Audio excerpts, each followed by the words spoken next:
AI in Action is brought to you by Alldus International, covering your business's staffing, consulting, and networking needs.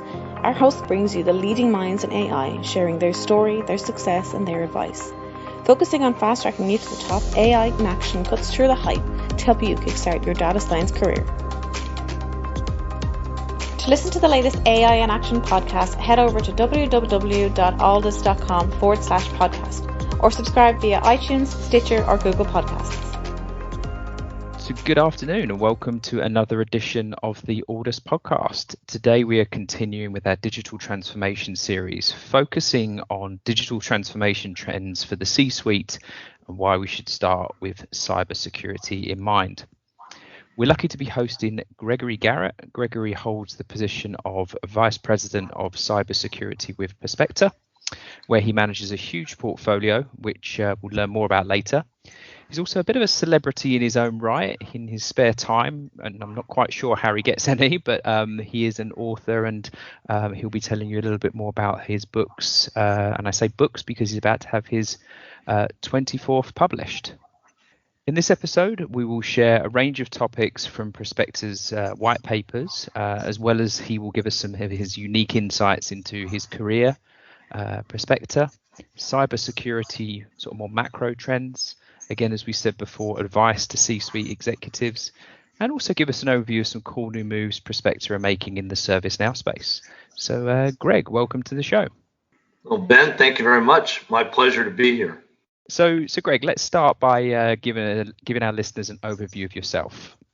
Let's see, 35 plus years of experience in information technology and in pretty much all related aspects, satellite communications, telecommunications, aerospace and defense, and a fair amount of time in consulting in these areas, and especially over the last 10 to 15 years in the cybersecurity space.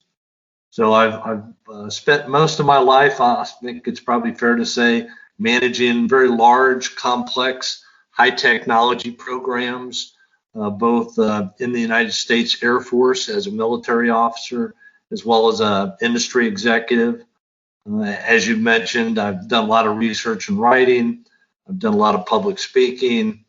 I've even served as an expert witness in numerous court cases, some on the government side, some on the industry side, some representing small businesses, some large. So it's been a very diverse career. I think it's fair to say I have a pretty strong science and engineering background. I've got a bachelor's in chemistry and engineering physics, and a Master of Science in Systems Engineering, really focused on information systems. And then I've spent 20 plus years as a United States Air Force military officer, including a wide variety of assignments, from pilot to satellite communications engineer to program manager to contracts manager to a professor at the Air Force Institute of Technology, to working on the headquarters Air Force staff in the Pentagon, managing billions of dollars of IT programs. And for most of the last 20 plus years, I've really been an industry executive. Spent about 10 years with AT&T and Lucent Technologies, sort of moving up the ranks from director to vice president to the Chief Information Security Officer, and ultimately the CIO, and then finally the Chief Compliance Officer for the corporation. And then I spent several years with a small IT and cybersecurity company as one of the partners and the head of cybersecurity there at Blue Canopy. And then before joining Perspecta, I spent 3 plus years as the head of U.S. and international cybersecurity at the BDO Corporation, where I had about 2,500 IT and cyber folks working for me in 35 countries around the world, trying to advance cybersecurity practices. So I think in a nutshell, that's sort of who I am and what I've been doing. Currently, I am the Vice President of Cybersecurity at Perspecta, and I lead about $3 billion in cybersecurity programs, supporting mostly the U.S. public sector, federal, state, and local government agencies, trying to help them solve their largest and most complex cybersecurity problems. And we have a little over 3,000 of our employees focused on cybersecurity programs. So it's a big job, and it's quite a challenge. Indeed, indeed. And we will come on to the product-specific ServiceNow piece later in the conversation. But if we zoom out a little bit, we mentioned earlier digital transformation trends with cyber in mind. I'd like to dig into that first, if that's okay. Can we start with some macro trends that you're seeing when it comes to digital transformation?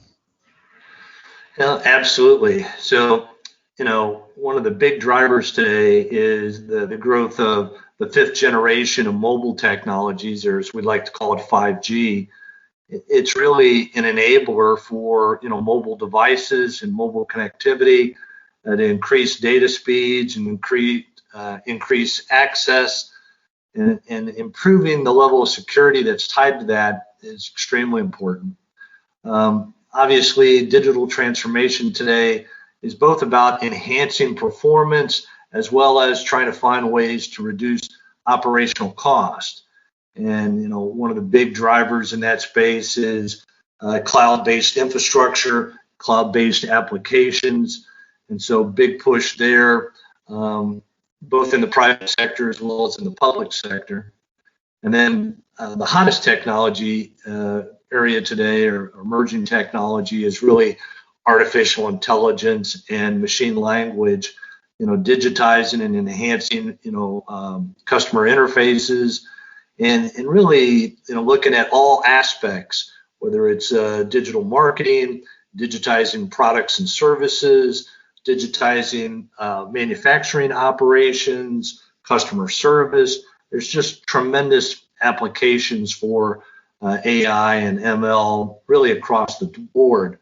And then you combine that with the need for big data analytics, especially moving into a predictive analytics mode, and combining that with data visualization tools to help analyze and improve decision making, by bringing together dashboards to try to take all that data and make it really concise and something that you can then take specific actions based upon.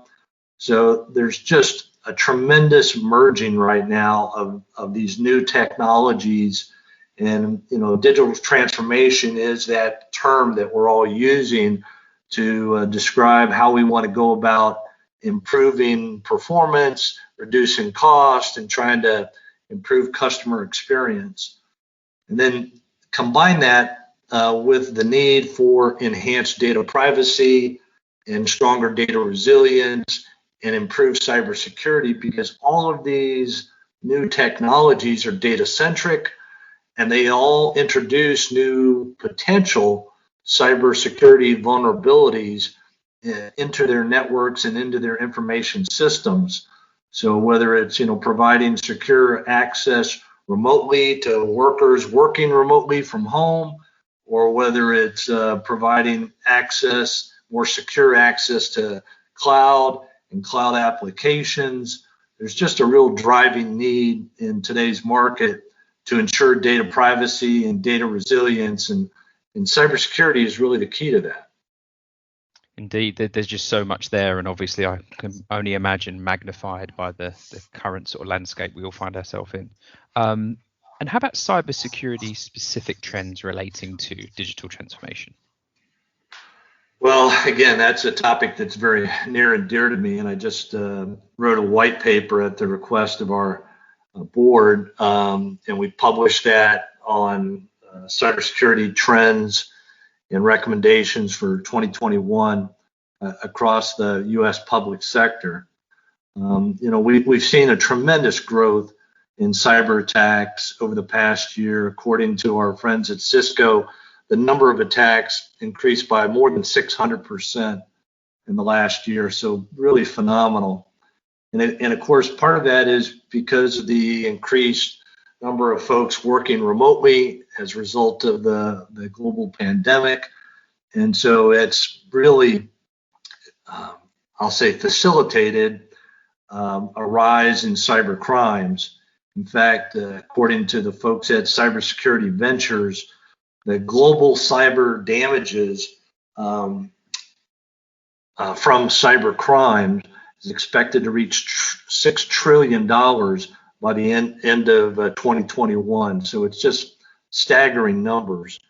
And, all the time we're seeing more reports coming out of the FBI, the Department of Homeland Security, and our relatively new Cybersecurity Infrastructure Security Agency, CISA, as it's called, talking about more sophisticated attacks like the recent SolarWinds Orion attack that was really devastating to a lot of corporations who utilize that information technology service management platform for their network monitoring.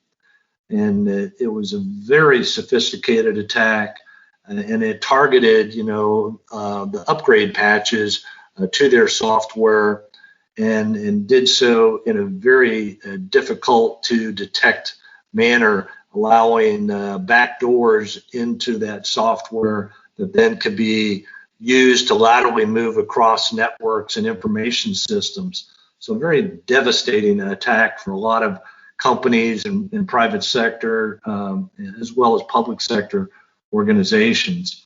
We've also seen a significant increase in nation-state sponsored attacks from China, from Russia, from North Korea and Iran.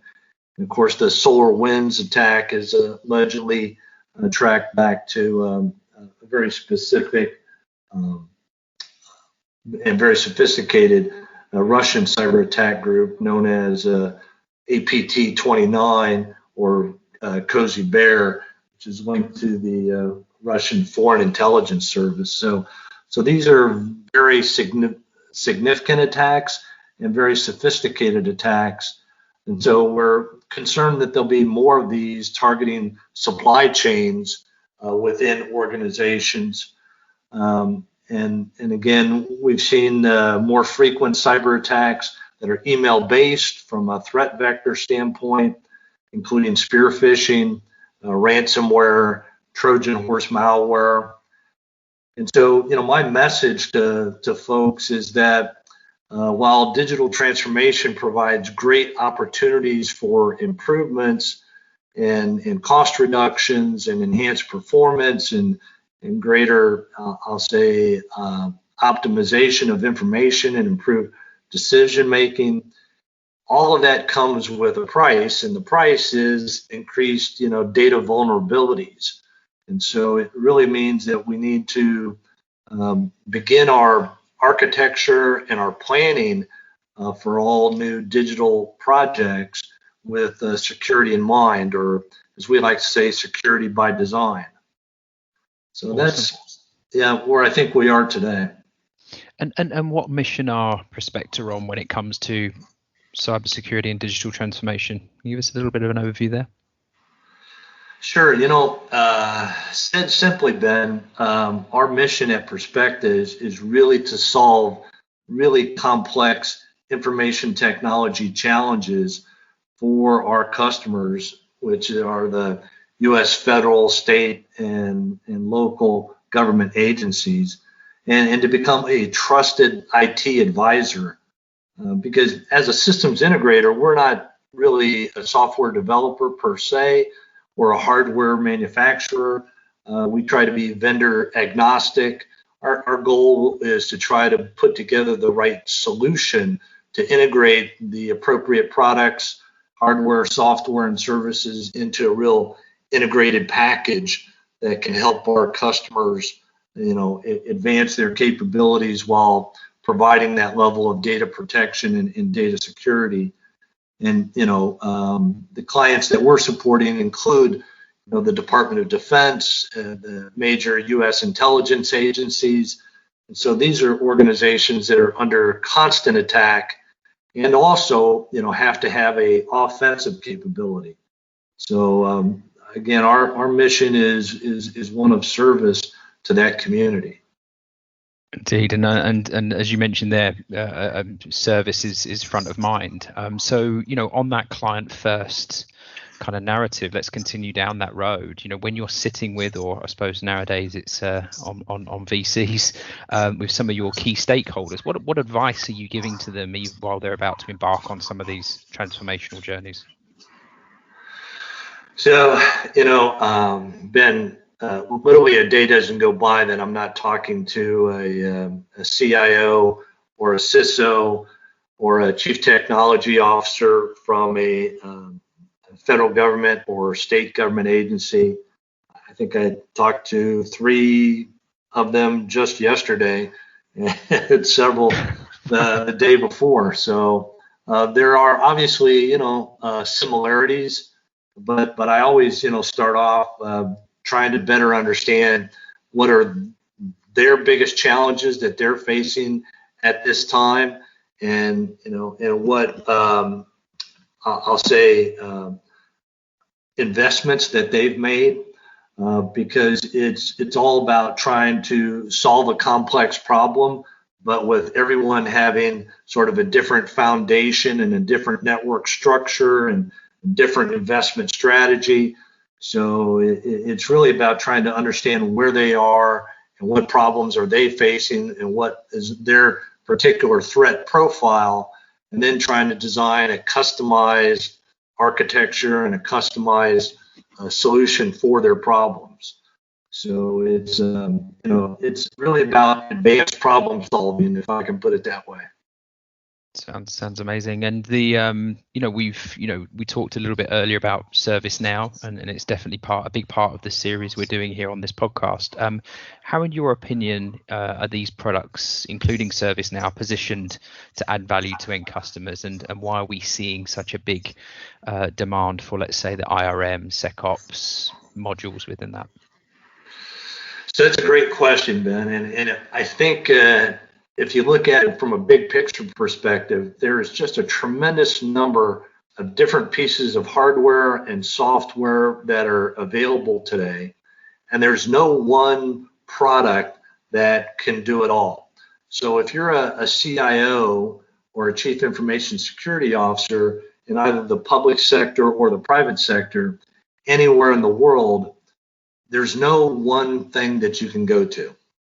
So you have to create essentially your own patchwork quilt of information tools and systems to customize it to your unique requirements. And so it is very much putting together pieces of a puzzle in a way that fits your budget, your timeline, your risk tolerance, and it is quite a challenge, to do that. And ServiceNow provides a tremendous platform, an information technology service management platform that helps them to organize it and then to integrate all those different systems through largely the use of application programmable interfaces, APIs, and various other systems integration tools to integrate that information into a central database, shall we say, or a specific dashboard. And so when you can tie those information systems together in a very integrated platform, it helps the CIO and the CISO to organize all that information and then to determine what actions needs to be taken, going forward. And so that's where I see a real, value in the ServiceNow platform. And more government agencies are embracing that. In fact, the state government agency, the CIO and CISO that I talked to just last evening, were moving to the ServiceNow platform. The day before, the CIO and CTO that I talked to for a major government agency were actively using the ServiceNow platform, and I shared with them some of the advancements that we've made at Perspecta in developing a new API, application programmable interface, utilizing the information from one of the largest scanning tools that's commonly used in the public sector and also the private sector, but very substantially in the public sector, and that's Tenable's scanning tool to scan for network and information system cybersecurity vulnerabilities. And so very sophisticated tool and one that gathers a lot of information. But we created an API that allows that information to be gathered and then directly tied into the ServiceNow database into specific modules, as you mentioned, the governance, risk, and compliance module, the vulnerability management module, and the incident response module. So anytime you can gather vast amounts of information about specific vulnerabilities within your network and then tie it into your overall IT system and database to determine, what risk you have and where you have potential vulnerabilities and where you might have incidents, that's a real advantage. And so, we continue to evolve our partnership. We've recently become what they call an elite status partner with ServiceNow. And we see a lot of opportunities to continue to leverage that as a tool for our portfolio of customers because of the value that it brings to them. Congratulations on your new status, and it's such an exciting time for the platform, and that was a really fantastic overview you gave. Thanks for that. As we mentioned, we also have a big ServiceNow listener base and also an AI audience as well. When, in your opinion, when you're looking at the future of digital transformation as these things get more complex, even more complex, I should probably say, what's your crystal ball telling you? Well, look, I think there's tremendous applications for artificial intelligence and machine learning across the board, and I'm a huge advocate. I'll focus, if I can, Ben, on utilizing AI capabilities for cybersecurity and in the federal space because that's the area that I'm most focused in right now, and maybe share a few thoughts there. So I would say that federal agencies and to a lesser extent state agencies are adopting artificial intelligence to improve their cybersecurity really across the board. There's technologies here that can one day lead to hopefully full automation to protect networks and scale defenses more quickly from incoming attacks. AI can really dramatically change the way I think that we protect our networks by automating a certain task and freeing up employees to focus on larger, more strategic goals and more, I'll say, complex analysis. Fully autonomous systems are, of course, probably quite a ways away, but AI allows for increased collaboration between cybersecurity analysts and the data and their end customers, and I think there's a lot of opportunities to improve functionality, drive more efficiency in systems, lower cost. There's just a lot of benefits here, and specifically the future of AI and cyber, I think is where humans collaborate with machines and redefine business processes. One in which people are still at the center. But again, it's leveraging the automation. And one of the, I'll say, biggest topics right now as relates to security operations centers and what we call security information and event management systems, SIEMs, is the use of what we call the SOAR technology. And SOAR is an acronym for Security Orchestration and Automated Response. And so I think we're going to see a lot more use of this SOAR technology to increase the level of automation because there's so many attacks on networks today, and especially in industries like the healthcare industry, manufacturing industry, financial services, and of course the public sector. that it is literally overwhelming, right? And so it's overwhelming networks, it's overwhelming security capabilities. So the need for AI in cybersecurity is real and significant. And I think it's really just starting. So I think there's tremendous growth potential. Ben, one of the reports that I was reading the other day, I don't recall if it was from Forrester or Gartner, but it stated that the AI in cybersecurity is expected to grow by 35% compounded annual growth over the next 3 to 4 years. So huge opportunities. AI continues to transform how we protect networks and data, and it's providing us today a lot of advances in what we call perimeter defense and endpoint defense and digital identification and what is also a very popular term today, the use of zero trust architecture, where we're doing more advanced data segmentation and compartmentalization and creating what we call micro perimeters, which are really internal firewalls to protect and restrict people from moving laterally within a network, or basically going any place or accessing information that they shouldn't be able to. So I'm excited about it. I think in the federal space, the AI is really just starting. There's a lot of innovations to come. I'm very excited about it. So I think it can really take us to a new level. Indeed, it's super exciting, and glad to hear you guys are poised in the middle of it there.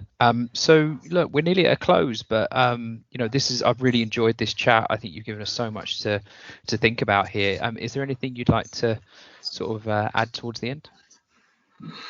Well, if folks are, and I'll do a shameless plug for my books, if that's okay, Ben. If folks are honestly interested in learning more, I worked with a team of 14 of the really top cybersecurity professionals from all over the world last year or 2 years ago now, and we wrote a book entitled Cybersecurity in the Digital Age. And I would encourage folks that if they're serious about learning about cybersecurity and all the different tools and techniques and best practices from really folks with tremendous backgrounds. I had, for example, the former head of FBI's Cyber Intelligence Group write the chapter on threat intelligence, and the former head of cyber intelligence for the Israelis and the Mossad wrote the section on security operations centers. And, so it's a very, very talented group of folks I was able to pull together in the writing of that book. And then I also have a new book that's coming out, Ben, should be out in the March, April timeframe. Publisher's running, I think, a little bit behind, but it's entitled Digital Transformation and in the New Reality. And so it talks all about, sort of the hopefully post-COVID environment that they're moving to, and the need for enhanced security in an environment where more people are working remotely and working from home than ever before. It talks about the paths that so many companies are on in digital transformations and the challenges that many organizations face in making a successful digital transformation project. And then, as you can imagine, because of my background, there's a pretty good discussion of the different emerging technologies, and there's discussions there about how it affects different industries. And again, I pulled together a team of 7 of the top digital transformation, IT, and technology leaders from 5 different countries in writing that book. So if folks are interested, we've got a lot more information coming out. They sound pretty on topic, so I'm pretty sure they will be. Awesome. And then on top of that, there's some fantastic white papers out there for Perspecta's technology side as well. So, Greg, it's been an absolute pleasure. Thank you so much for spending the time to chat with us today, and I hopefully we'll chat again soon. But this has been really informative. Thank you. Thank you. Appreciate it, Ben. AI in Action is brought to you by Alldus International, covering your business's staffing, consulting, and networking needs. Alldus offer an exec search program. Alldus can help you discover how data science and AI can transform your company. With our unrivaled network of C-suite executives and senior AI professionals, we offer retained search services across the US and Europe. Get the Alldus advantage. Become a member of the Alldus community and enjoy some of the following: AI meetups. Once a month, our community gathers to listen to some of the leading experts in the world of data science and AI. Our speakers come from all over the world, including Dublin, Boston, and Frankfurt. We also have our AI mentors. Our experts will provide mentoring to Alldus members. And don't forget our AI in Action podcast. Each week we have guests from all over the world talking us through their education, career, and more. Become an Alldus member and get the Alldus advantage. For more information and to sign up for our newsletter, log on to www.alldus.com. That's www.alldus.com. Alldus International, empowering through AI.